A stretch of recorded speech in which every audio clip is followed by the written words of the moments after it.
Welcome MTG Portal, and today we are talking about Surrak Dragonclaw in the E.D.H Deck Tech format.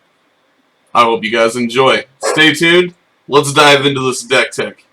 As always, at the end of this video in the comments, please make sure you leave your suggestions and thoughts on what we could do to make this deck tech better.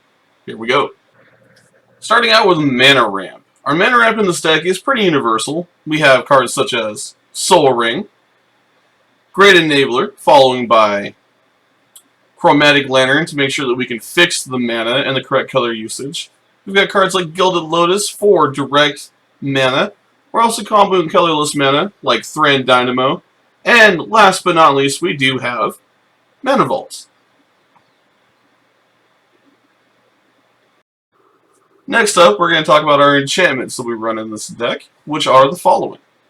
We have ZENDIKAR RESURGENT for extra mana when you tap your lands, plus enabling you card draw. RHYSTIC Study enabling you card draw unless your opponents pay 1. We're also running TEMUR Ascendancy, giving all creatures haste and additional card draw. And Exploration, enabling you to play additional lands on your turn. Next up, we will be talking about the instants that we run in this deck. And first on that list is, of course, our Counterspell block, starting out with Counterspell. Secondary Counterspell is going to be Rewind. And then we're going to move right along to our third Counterspell, which is Timber Charm, as well as a Pump and enabling creatures to not be blocked. We're also running Noxious Revival, returning cards from your graveyard to the top of your library, as well as Cyclonic Rift, in case you need to remove everything off the board, overloaded. We do have Brainstorm for additional card draw, and ending it with our card draw cycle with Anticipate. Next up, we're going to talk about our sorceries we run in the deck, starting out with the following. We do have Kodama's Reach, enabling us for additional land ramp, followed by Explosive Vegetation, additional mana ramp. We're also running Summer Bloom, enabling us to play 3 additional lands per turn, and ending our mana ramp section with Cultivate. All in all, enabling us to get our lands out quickly and dominate the board. We also run Urban Evolution for additional card draw, as well as Green Sun Zenith for additional creature pool. We've got Collective Unconsciousness for more card draw. Can never have enough in this deck. Comboed by Time Stretch, enabling us to take 2 extra turns. We've also got Blatant Thievery in case our opponent plays something we don't want them to. We've also got Fabricate, getting those artifacts we need on the board quickly, and ending it, of course, with Mizzium Mortars in case we need to get rid of something off the board. Next up, we are going to talk about the artifacts we run in the deck, and they are very minimal. We've got 3. Starting out with Voltaic Key, mostly used to enable you to untap your mana ramp. We've got Lightning Greaves, giving our creatures haste and shroud with a 0 equip cost, and Darksteel Plate, rounding out to make our creatures indestructible. Next up, we're going to talk about our Planeswalkers we run in the deck. We've got 3 of them, starting out with Xenagos the Revealer, a 2 colorless, a red, and a green. He is a great mana ramp enabler and creature enabler. Excellent Planeswalker for the deck. We're also running Sarkhan Unbroken, a 2 colorless, a green, blue, and a red, starting with 4 loyalty. Again, drawing a card, adding mana, and a creature enabler. Another excellent Planeswalker for the deck. And we're rounding it out with Kiora the Crashing Wave, a 2 colorless, a green, and blue. Mainly I use her just for additional land draw, because I like playing lands when I shouldn't. That's what I do. Alright, next up we're going to talk about the creatures we run in this deck, starting out with SIMULACRUM. Again, another way to get some quick land out on the board. We've got Phyrexian Metamorph, in case your opponents play something we don't want them to, we can copy that. We've also got Memnarch, so we enable us to turn them into artifacts and pull them from their side of the board. We are running Xenagos, God of Revels. We are also running Keranos, God of Storms. They work wonderfully in this deck. We're also running Acidic Slime, enabling us to destroy target artifacts, enchantments, or lands. We've got Rattleclaw Mystic, additional mana ramp in the deck.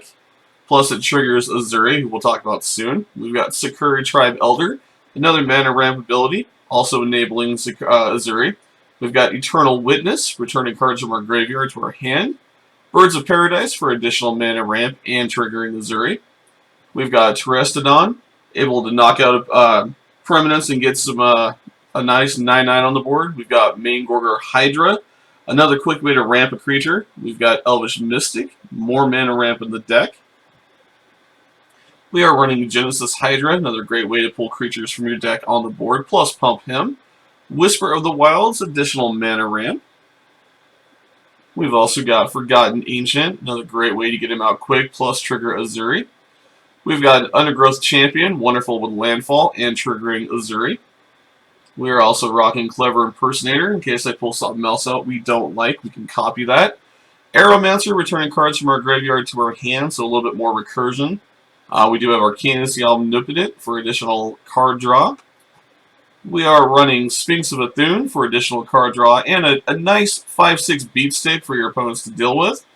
Prime Speaker is Zagana, another wonderful creature in the deck, triggers Uzuri. Altered Ego, another great way to deal with what your opponents play.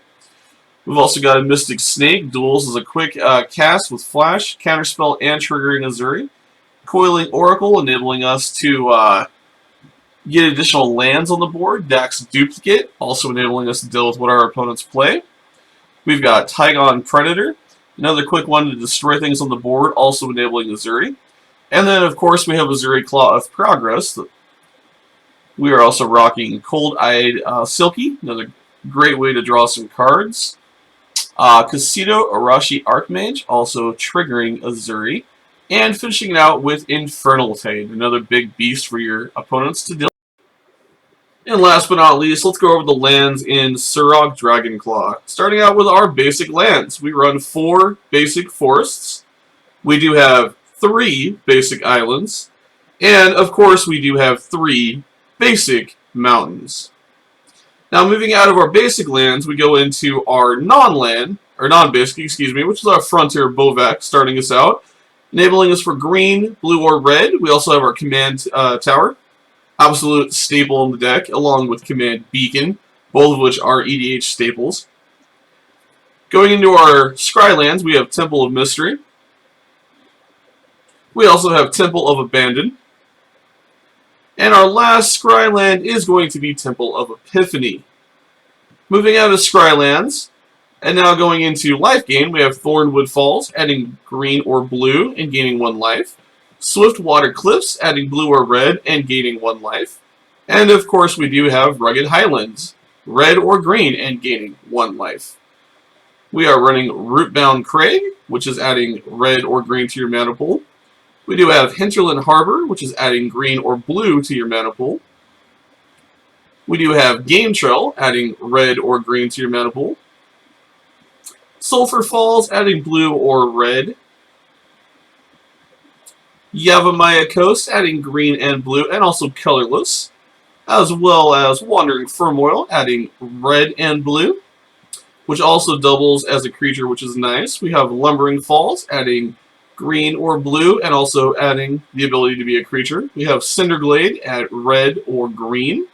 We've also got Shivan Reef, another Painland, adding colorless or blue and red.